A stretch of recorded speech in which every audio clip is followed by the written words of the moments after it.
to speak a few words regarding our brothers and sisters in Palestine. Most of us know the history of Palestine and how was the Israel state formed. We know that Hitler incinerated 6 million Jews. It was a Holocaust. And these Jews, they scattered to different parts. And many of them, they came to Palestine, and our Muslim brothers in Palestine gave them shelter. They said, Ahlan wa sahlan to the cousins. The Jews are the cousins of the Muslims, the Arabs. The Palestinian Arab Muslims, they welcomed their cousin, the Jews. They gave them shelter, they gave them protection, and they allowed them to come to the land. But unfortunately, several years later, the same people who were refugees, they kick out the host out of the land. Imagine the owner of the house is kicked out, and now when the Palestinians are fighting for their rights, they're screaming that this is our land.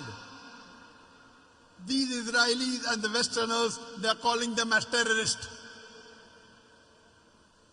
There is a saying in Hindi, Ulta chor kotwal ko date. That means the robber is scolding and blaming the policeman for the robbery he has done.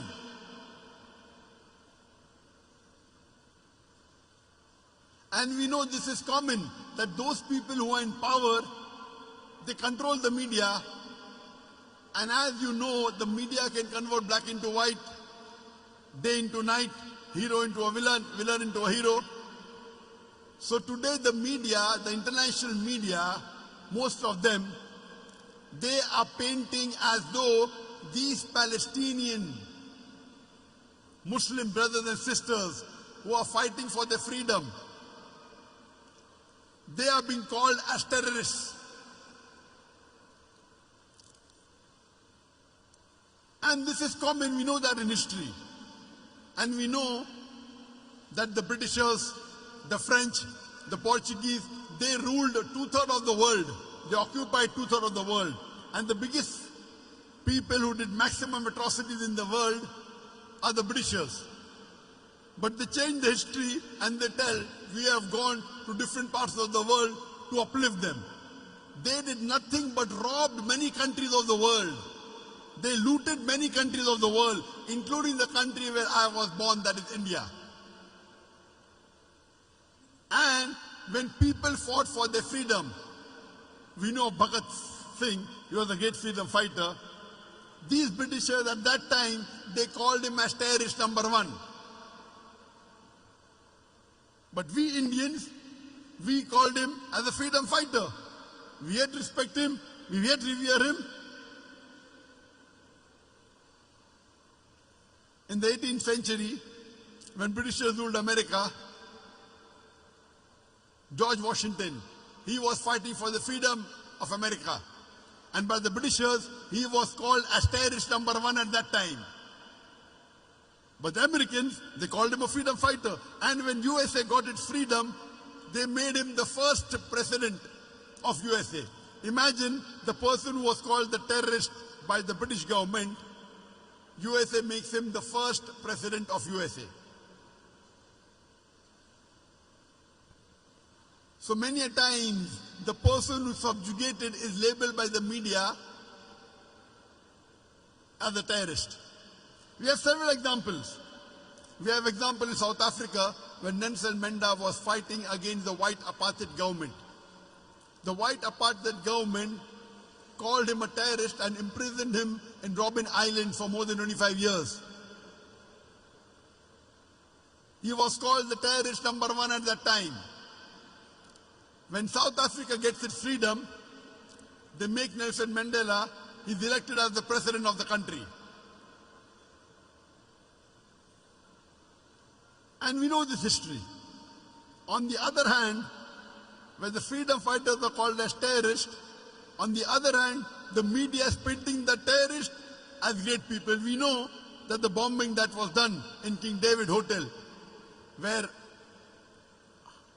many people were killed, many Jews were killed, many Muslims were killed, and Menachem Begin at that time, he was the person who did this bombing.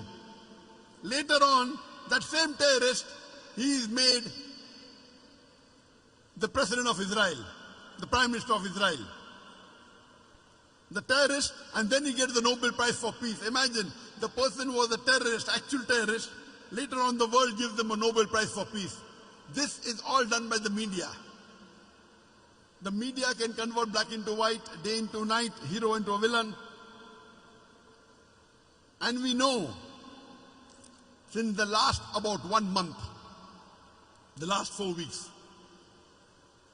when Israel is attacking Palestinians, when the Palestinians are fighting for their right, and they retaliated, Israel, with the best army in the world, one of the best army in the world, with the support of USA and many of the Western countries, they're attacking the least equipped country in the world. They're attacking Muslims in Gaza and Palestine and killing them in thousands. And targeting civilians, targeting hospitals, targeting schools, it's against the international law. Today, Israel is killing thousands of our Muslim brothers and sisters, and almost all of them are civilians. Most of them, more than 1/3 are children, more than 1/3 are women. With the best equipment, they are targeting innocent people. If you go and target the military, we have no problem. They are targeting specifically innocent Muslims in Gaza and Palestine, and the world is silent. What is the UNO doing? Just because some countries can put veto? It's only a symbolic protest, that's it. Unless we Muslims get together, we will not be doing a job. I've given a talk on 13 action point plan. 13-point action plan for the Muslim Ummah for Palestine. Since this is not the topic of the day, I will not speak about that in detail. You can refer to my video on that topic. But Allah is testing us. As far as the test for the Palestinians are concerned, most of them are passed with flying colors. Those who have died, they are martyrs, they are shaheed. Allah will inshallah grant them Jannat al-Firdaus. Those that are suffering, may Allah give them steadfastness. May Allah give them peace. May Allah give them serenity. It's beautiful to see that the mothers whose children are being martyred, they are praising Allah. Alhamdulillah, this is from Allah. They are not complaining, they are thanking Allah that we have got an opportunity to serve the cause of Allah. For Allah subhanahu wa ta'ala to solve the problem of Palestine is very easy. Kun fayakun. Allah is testing us. As Allah says in the Quran in Surah Mulk chapter number 6 and verse number 2, Alladhi khalaqal mawta wal hayata. Allah has created death and life to test which of you do good deeds. Whenever a calamity comes, it's either a punishment or a test. As far as the people of Palestine are concerned, it's a test for them. And according to me, when we are seeing the videos, the social media, alhamdulillah, most of them will pass this test with flying colors. What about the Muslim Ummah throughout the world? Today we are more than 2 billion. Out of the 8 billion population, the Muslims are more than 2 billion. We are about 26% of the world population. Are we doing our job? Do watch my video on 13-point action plan for the Muslim Ummah. And it was 4 years ago, in August 2019, I gave a talk in Kelantan, where mashallah in Malaysia, where more than 100,000 people came in that stadium. And it was so successful that the enemies of Islam in Malaysia could not digest the popularity and the impact. So they started maligning me. Some of the non-Muslims in Malaysia, especially those of the Indian origin, they started maligning me. They started criticizing me. They started calling me a terrorist. What I did, the 5 main important people who maligned me, all of them are politicians. All of them politicians. One of them was a cabinet minister of human resources. One was the deputy chief minister number 2 of Penang state in Malaysia. One was a member of parliament, very popular person. And the other 2, they were member of legislative assembly. When they maligned me, I picked these top 5 people who were involved in maligning me, and I filed a case against them. That was 4 years back, in August 2019. And they were wondering, when we speak about the Prime Minister of Malaysia, one of them is complaining, when we speak about the Prime Minister, against the Prime Minister of Malaysia, no one complains, who is this foreigner coming in a country and doing a case against us? Most of them, they came and apologized and did outside court settlement. I said, no problem. But the biggest enemy of Islam, his name is P. Ramaswamy. I continued the case with him. And the verdict was on the 2nd of November, just 3 days before.